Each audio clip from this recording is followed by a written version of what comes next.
केस fast track कोर्टामध्ये चालेल आणि आरोपीला फाशीची शिक्षा व्हावी यासाठी आमचा राज्य महिला आयोगाचा पाठपुरावा असेल. 16 तारखेला दुपारी 3 ते 6च्या दरम्यान डोंगराळे भागामध्ये अतिशय लहान अशा निरागस चिमुरड्यावरती ज्या पद्धतीने अतिप्रसंग करून तिची हत्या करण्यात आली, ही माणुसकीला काळीमा फासणारी घटना, अत्यंत हृदयद्रावक अशी ही घटना आहे. त्याचा मी जाहीर निषेध करते. ही घटना समजलं मी स्वतः DYSP बाविस्कर सरांशी संपर्क साधला. तोपर्यंत त्यांनी आरोपीला अटक केलेली होती आणि केवळ आरोपीला अटक करणं, कायद्याच्या चौकटीतून शिक्षा देणं हा भाग नाहीये.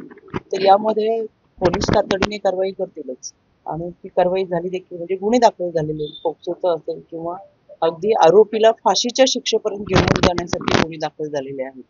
राज्य महिला आयोगाच्या वतीनं या आरोपीला फाशीची शिक्षा व्हावी, याच्याशिवाय दुसरी शिक्षा नाही, असं सुद्धा पत्रव्यवहार आम्ही केलेला आहे. याच्यामध्ये ही केस फास्ट ट्रॅक कोर्टामध्ये चालेल आणि आरोपीला फाशीची शिक्षा व्हावी यासाठी आमचा राज्य महिला आयोगाचा पाठपुरावा असेल. समाजामध्ये दिवसेंदिवस अशा घटना वाढत असताना खरं तर समाजामध्ये माणसांची विकृती मोठ्या प्रमाणात वाढतीये. यामध्ये माणसांच्या कळपामध्ये हिंस्र श्वापद जास्त प्रमाणात राहतात.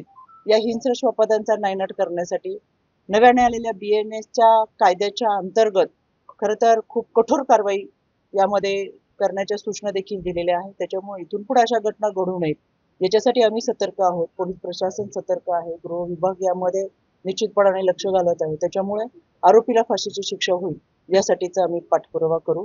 मी अजून कुटुंबियांना भेटले नाही, त्यांचं काय म्हणणं आहे ते जाणून घेईल आणि त्यानंतर परत एकदा सविस्तर आपल्याशी बोलू. महाराष्ट्रातील सर्व बातम्यांचे विश्वासार्ह व्यासपीठ, सकाळच्या सर्व सोशल मीडिया प्लॅटफॉर्मला लाईक, फॉलो आणि सबस्क्राईब करा. तसंच सर्व नोटिफिकेशनसाठी बेल आयकॉन प्रेस करायला विसरू नका.